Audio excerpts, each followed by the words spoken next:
कि राम सुन लो मेरी बात तुम गौर से। बोले प्रभु अगर पूछ ही लिया है तो सुन लीजिए आज कि राम सुन लो मेरी बात तुम गौर से। क्यों पराजित हुआ आपसे युद्ध में, क्यों पराजित हुआ आपसे युद्ध। जानकी की वजह से न मैं मर सका। लोगों को शायद ये गलतफहमी है कि मैंने सीता हरण किया इसलिए मर रहा हूं। वो ये ना सोचे कि मैं सीता हरण के कारण मर रहा हूं या मैंने माता का हरण किया। जो लोग ये सोच रहे हैं वो लोग ये जान लें कि मैंने जिस दिन सीता को उठाया मैं उसी दिन से जानता था कि मैं जिसका हरण करके ले जा रहा हूं ये कोई साधारण स्त्री नहीं बल्कि ये स्वयं और स्वयं नारायण की धर्मपत्नी है। जानता था मैं। और प्रभु आप धरती पर आ चुके हो मैं ये भी जानता था। मैं आपको भी पहचानता था कि आप कोई वनवासी नहीं बल्कि आप स्वयं नारायण हो। राम ने कहा ये तुमने कैसे जाना। रावण ने कहा बोले प्रभु जब मैं रावण और कुंभकर्ण के रूप में हम जय विजय दोनों भाई धरती पर आ रहे थे ना उस वक्त हमने सवाल किया था कि हमें पता कैसे चलेगा कि अब हमारा अंत समय आ गया, हमारे उद्धार होने का समय आ गया, प्रभु धरती पर आ चुके हैं। उस वक्त हमें ब्रह्मा ने बताया बोले सुनो तुम्हारे ही समान तुम्हारे दो भाई और होंगे खर और दूषण। जिस दिन रावण तेरे कानों में ये खबर आ जाए कि खर और दूषण का वध किसी ने कर दिया उस दिन समझ लेना कि प्रभु ने धरती पर अवतार ले लिया। जब शूर्पणखा ने बताया कि दो वनवासियों ने खर और दूषण का वध कर दिया मैं उसी वक्त खुशी से पागल हो गया था कि अब मेरे और मेरे कुल के उद्धार का समय आ गया। प्रभु धरती पर अवतार ले चुके हैं। मैं माता के हरण की वजह से नहीं मर रहा प्रभु। और इस बात का सबूत आपको माता दे सकती हैं कि मैं जिस दिन से उन्हें उठाकर लाया मैंने एक बार भी नजर उठाकर मां की ओर नहीं देखा। कहीं कहीं एक कैप्शन आता है वो बड़ा सुंदर लगता है मुझे कि सीता जीवित मिली ये राम की ताकत थी लेकिन सीता पवित्र मिली ये रावण की मर्यादा थी। ये सच्चाई है।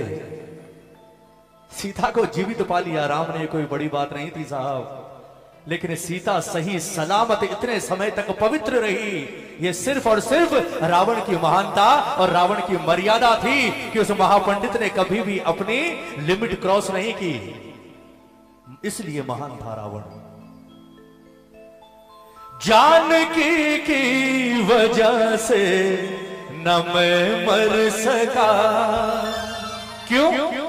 जानकी की तरफ से रहा शुद्ध में, जानकी की तरफ से रहा शुद्ध में। राम सुन लो मेरी बात तुम गौर।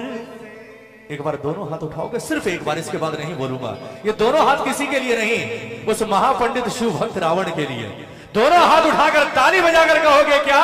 क्यों पराजित हुआ आपसे युद्ध में, क्यों पराजित हुआ आपसे युद्ध में, क्यों पराजित हुआ आपसे युद्ध में, क्यों पराजित हुआ आपसे युद्ध में। जानकी की वजह से न मैं मर सका, जानकी की वजह से न मैं मर सका। जानकी तरफ से रहा शुद्ध में, जानकी की तरफ से रहा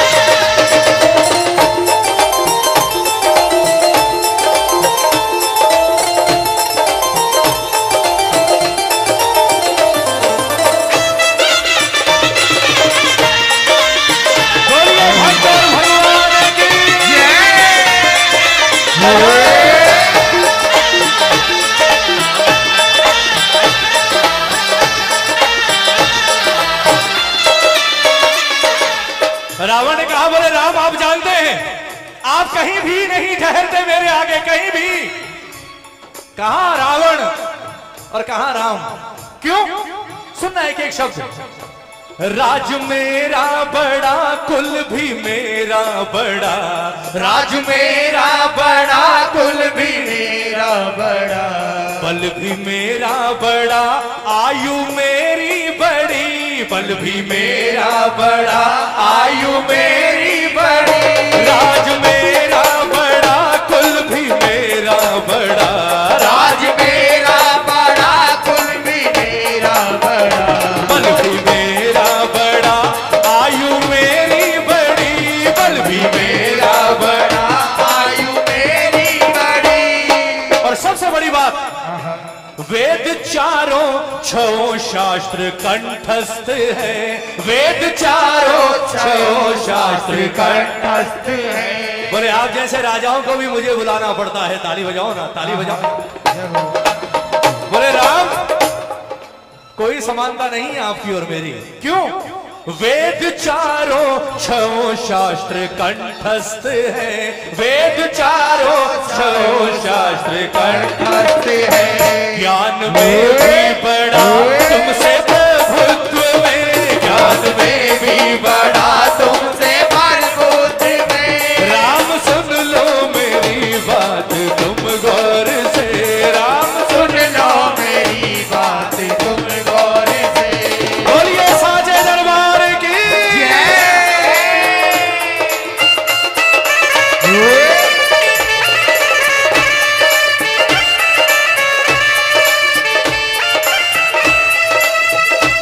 क्या बात है।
रावण ने मुस्कुराते हुए कहा, बोले प्रभु एक बात बताओ आप रहते कहां हैं?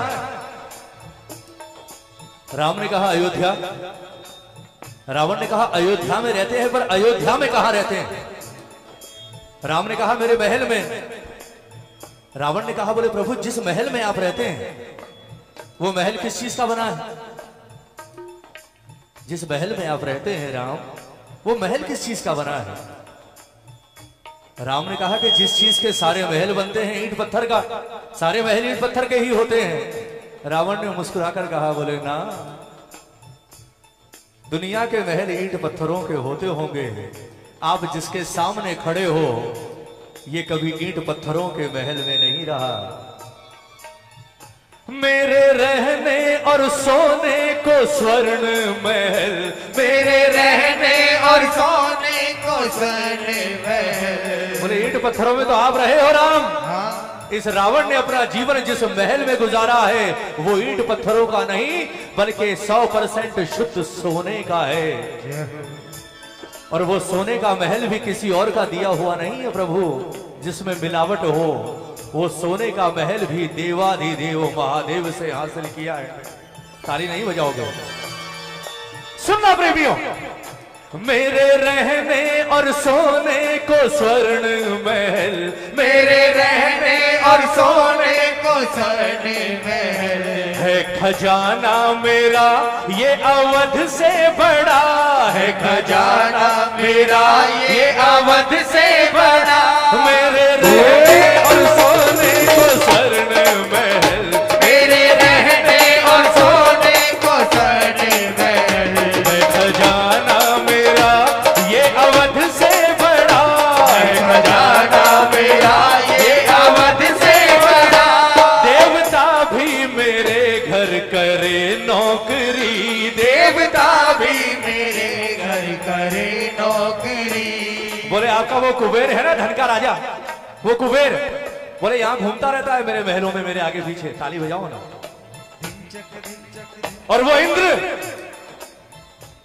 इंद्र जो हर बात पर गदा लेकर खड़ा हो जाता है, उसकी भी हिम्मत नहीं कि जिस राह से मैं निकल जाऊं मेरी राह में आ जाए, बल्कि उसे पता चल जाए कि रावण आ रहा है, वो इंद्र अपना रास्ता बदल लेता है। ताली बजाओ ना, सुनिएगा प्रेमियों। और लोग कहते हैं काल, काल से सब डरते हैं, काल। बोले उस काल को भी मैं अपने पलंग के सिरहाने बांध कर सोता था राम। ताली बजाओ ना, सुनना प्रेमियों, एक एक शब्द भजन का कि राम मेरे रहने और सोने को स्वर्ण महल, मेरे रहने और सोने को स्वर्ण महल। है खजाना मेरा ये अवध से बड़ा है, खजाना मेरा ये अवध से बड़ा। देवता भी मेरे घर करे चाकरी, देवता भी मेरे घर करे चाकरी। देवता भी मेरे घर करे चाकरी, देवता भी मेरे घर करे चाकरी। देवराहों को कर देता अवरुद्ध में, देवराहों को कर देता अवरुद्ध में। राम सुन लो मेरी बात तुम गौर से। अब सुनिएगा भजन की अंतिम लाइन। अब बारी है उस जवाब की जो जवाब राम ने रावण से पूछा। राम ने हाथ जोड़कर कहा, बोले जो कुछ आपने कहा वो सब मैं एक्सेप्ट करता हूं, स्वीकार है। मैं जानता हूं कि मैं कहीं नहीं ठहरता आपके आगे, मेरी कोई औकात नहीं आपके आगे, आप महान पंडित हैं, मैं नहीं मार सकता था आपको। पर अब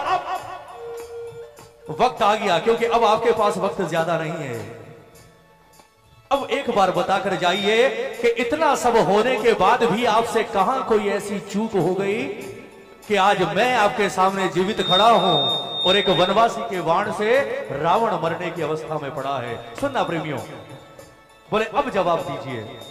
उस वक्त रावण ने कहा, सुनिएगा प्रेमियों, बोले राम मुझसे चूक कहां हुई अब सुनो। ताली बजाओ, हेलो, थोड़ी आवाज खोलो भैया, पहले जैसी कर दो। बोले राम सुनिए,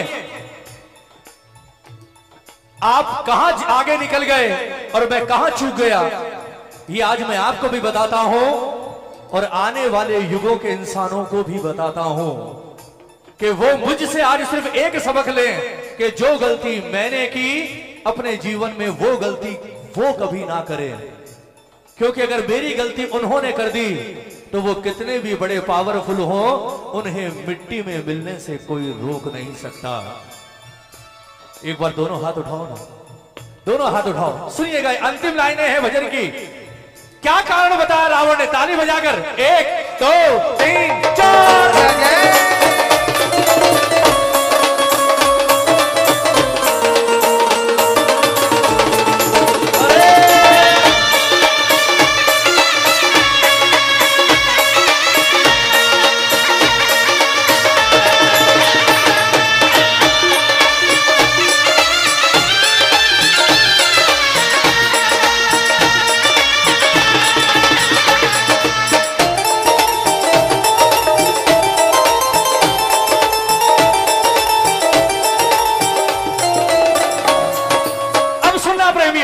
सबसे खास बात है इस भजन की अंतिम लाइन है। क्या कारण बताया रावण ने, बोले अब सुन राम कि आज मैं क्यों मर रहा हूं, कहां चूक हो गई मुझसे।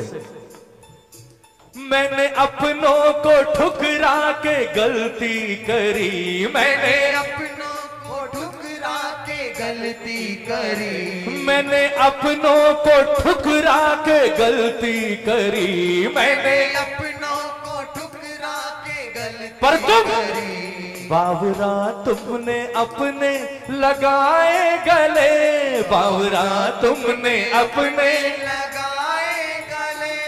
बोले बस राम आप यही जीत गए, ताली बजाओ ना।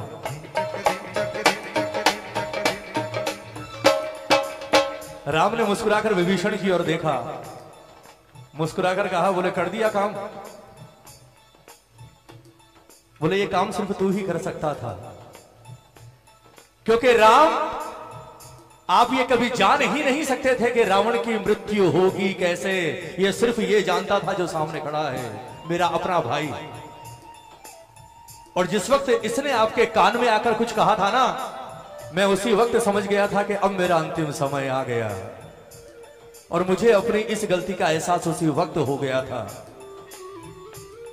मैं आज अपनी मौत नहीं मर रहा राम, मुझे मारने वाला आप न, मुझे मारने वाले आप नहीं। सच्चाई यह है कि मुझे मारने वाला ये है जो सामने मेरा भाई खड़ा है। कहते हैं ना घर का भेदी, ताली बजाओ ना। सुनना प्रेमियों, अंतिम लाइन भजन की। मैंने अपनों को ठुकरा के गलती करी, मैंने अपनों को ठुकरा के गलती करी। बावरा तुमने अपने लगाए गले, बावरा तुमने अपने लगाए गले। बोले सिर्फ यही फर्क है राम और रावण में, यही फर्क है कि आप राम है और मैं रावण हूं। क्या फर्क? कि रावण ने जिंदगी भर ठुकराना सीखा और राम ने ठुकराए हुए को उठाकर सीने से लगाना सीखा। इसलिए आप राम हैं और मैं रावण हूं। मैंने अपनों को ठुकरा के गलती करी, मैंने अपनों को ठुकरा के गलती करी। बावरा तुमने अपने लगाए गले, बावरा तुमने अपने लगाए गले। वो भरत तेरा भाई तेरे संग खड़ा, वो भरत तेरा भाई तेरे संग खड़ा। वो भरत तेरा भाई तेरे संग खड़ा, वो भरत तेरा भाई तेरे संग खड़ा। जब भरत का नाम सुना तो लक्ष्मण को थोड़ा बुरा लग गया। लक्ष्मण ने आगे आकर कहा, बोले लंकेश ये तो आप ज्यादती कर रहे हैं, ये मेरे साथ ना इंसाफ है, इंसाफी है। बोले आप भरत भैया के लिए कह रहे हैं, भरत तेरा भाई तेरे साथ संग खड़ा। बोले भरत भैया कहाँ रहे हैं 14 साल? 14 साल तो इनके बगल में मैं खड़ा हूं और आज भी मैं ही हूं। भरत कहाँ है? भरत ने क्या किया? रावण ने मुस्कुराते हुए राम की ओर देखा, राम के चेहरे पर मुस्कुराहट आ गई। राम ने कहा, बोले लंकेश ये नादान है। बोले ना, अगर ये नादान है तो आज इसकी आंखें खोलनी बहुत जरूरी है। राम ताली बजाओ ना। बोले आपके ये कहने से ये नादान है काम नहीं चलेगा, इसकी आंखें खोलनी जरूरी है। इसे पता ही नहीं कि भरत ने क्या किया और इस वक्त वो क्या कर रहा है। रावण ने मुस्कुराते हुए कहा, बोले लक्ष्मण तूने बिल्कुल ठीक कहा, तू 14 साल से राम के साथ है। तूने बिल्कुल ठीक कहा कि तूने हर पल राम की रक्षा के लिए अपने प्राणों की बाजी लगा दी। तूने 14 साल राम के साथ जंगल में गुजारे। रावण ने मुस्कुराकर कहा, अरे बोले पागल एक बात सोच कि जिसके साथ स्वयं राम 24 घंटे रहे, वो 14 साल क्या अगर 14 जन्म भी उसे जंगल में बिताने पड़े तो वो बिता जाएगा, क्योंकि राम उसके साथ है। जिसके साथ प्रभु खड़े हो उसे क्या जरूरत है किसी की? बोले उस भरत की सोच, राम नहीं है उसके साथ। 14 साल से तू यहां जंगल में वनवास काट रहा है भाई के साथ, ये बड़ी बात नहीं है। जब वापस जाए तो उस भरत का हाल देखना। उस भरत ने 14 साल का वनवास काटा है अयोध्या में राम के बिना अकेले रहकर। तुझे लगता होगा भरत भैया आराम से राजमहलों में रह रहे हैं। बोले सुन, तेरा भाई राजमहल में नहीं रहता। मेरे पास एक एक पल की खबर है। जिस दिन भरत राम की चरण पादुकाएं लेकर वापस अयोध्या गया ना, उस दिन से लेकर आज तक भरत राजमहल के अंदर नहीं सोया है, बल्कि राजमहल के बाहर उसने अपने लिए एक झोपड़ी बनवाई है।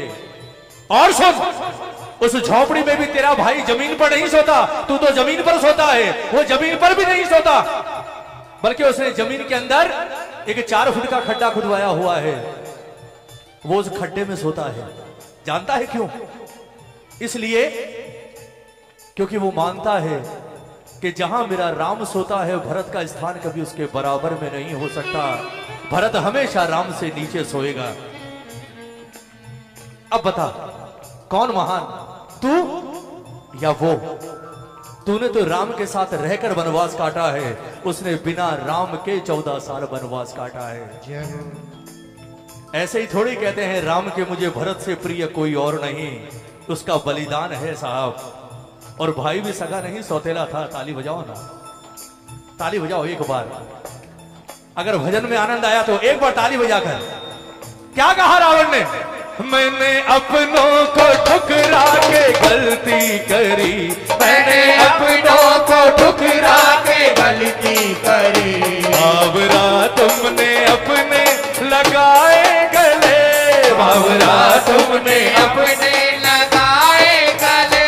वो भरत तेरा भाई तेरे संग खड़ा, वो भरत तेरा भाई तेरे संग खड़ा। वो भरत तेरा भाई तेरे संग खड़ा, वो भरत तेरा भाई तेरे संग खड़ा। पर मेरा भाई खड़ा मेरे विरुद्ध में, मेरा भाई रावण नहीं हारा, आज रावण के भाई ने रावण को हरा दिया। मैं हमेशा कहता हूं ये सबसे बड़ी सीख है, सबसे बड़ी सीख। मैंने अपनों को ठुकरा के गलती करी। जो गलती रावण ने की और उसका सर्वनाश हुआ, वो गलती आज चारों तरफ हो रही है साहब। आज हम सबसे पहले अपनों को ही छोड़ते हैं, अब मानो चाहे ना मानो। और अपनों को छोड़ते किसके लिए? गैरों के लिए, दूसरों के लिए अपनों को छोड़ते हैं। लेकिन कभी जीवन में महसूस करना, जब कभी मुसीबत आती है ना, आपके ऊपर कोई संकट आता है, कभी बीमार हो जाते हैं, हॉस्पिटल में एडमिट हो जाते हैं या कुछ भी हो जाते हैं, उस वक्त आपके कमरे के बाहर कोई और नहीं खड़ा होता, आपके अपने वो 2-4 लोग ही होते हैं जिन्हें आपसे दिल से प्रेम होता है साहब।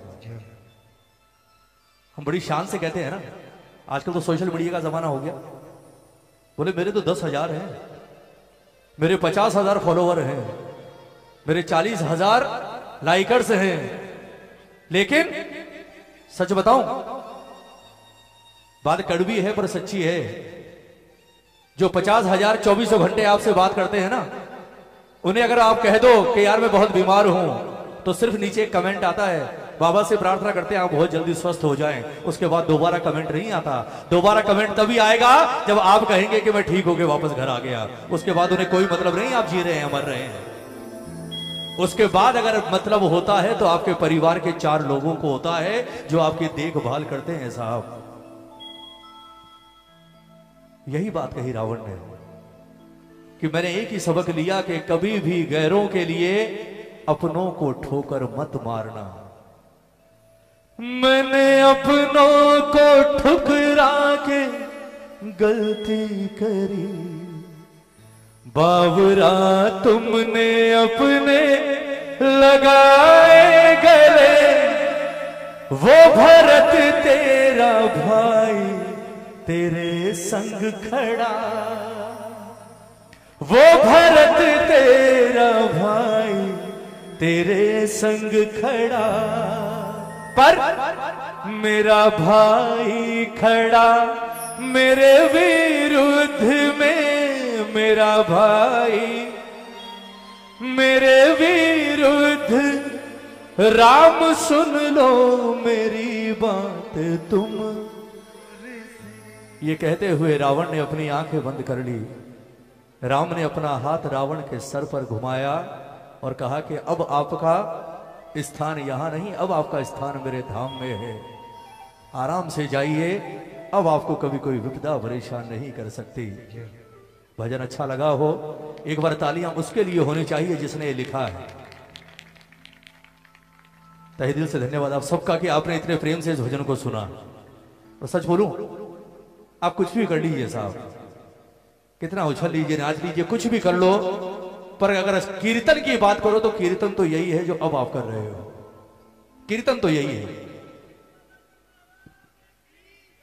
क्योंकि जो चीज आपको इससे जोड़ दे उससे बड़ा कीर्तन और उससे बड़ा भजन नहीं हो सकता। और वरना आप पूरी रात बैठे रहिए, अगर आपका तार इससे नहीं जुड़ा, आपका ध्यान इस पर नहीं पड़ा, उसके बाद पूरी रात की महफिल बेकार है आपकी।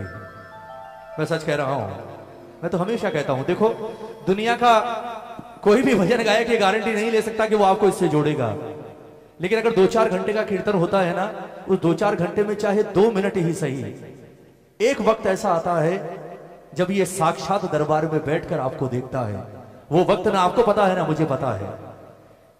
वो 2 पल इतने कीमती होते हैं साहब कि उस 2 पल में आपका लिया हुआ नाम इसके कानों तक चला जाता है। और अगर एक बार इसके कानों तक चला गया, उसके बाद इसका हाथ उठता है और आपके सर पर आता है। और जब इसका हाथ सर पर आता है ना, उसके बाद किसी की औकात नहीं कि कोई आपका बाल बांका कर सके।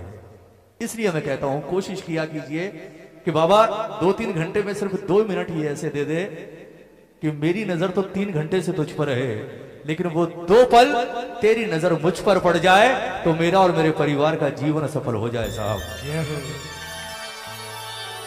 पूरी रात कीर्तन में बैठने को कभी व्यर्थ मत समझना, बोले यार सुबह कर दी हमने, क्योंकि पूरी रात में आपने इसे हजारों बार देखा होगा। लेकिन इंतजार करना उस बात का कि पूरी रात में ऐसा नहीं हो सकता कि आप इसके लिए बैठे हो और ये एक बार भी आपको नजर उठाकर ना देखे। एक बार देखता है और जो नजर पड़ गई तो इसकी नजर तो वो है भव सागर पार कर देती है साहब।